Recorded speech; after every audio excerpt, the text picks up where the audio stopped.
Aloha. I'm Tim Harrington, CPA, and I'm going to be coming to Honolulu on June 23rd to work with the Hawaii Credit Union League, and together we're sponsoring a course called Fundamental Duties of a Credit Union Board Member.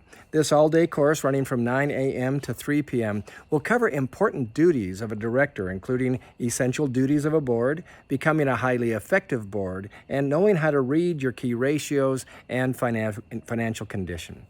We're going to cover a lot of really important stuff to make sure, one, you're doing your job well, and two, you're doing your job for your members to push the credit union forward to be a better and more effective credit union. So I do hope you'll come join me and the Hawaii Credit Union League on June 23rd in Honolulu and online. It'll be also Zoom hybrid for fundamental duties of a credit union board member. I hope to see you then.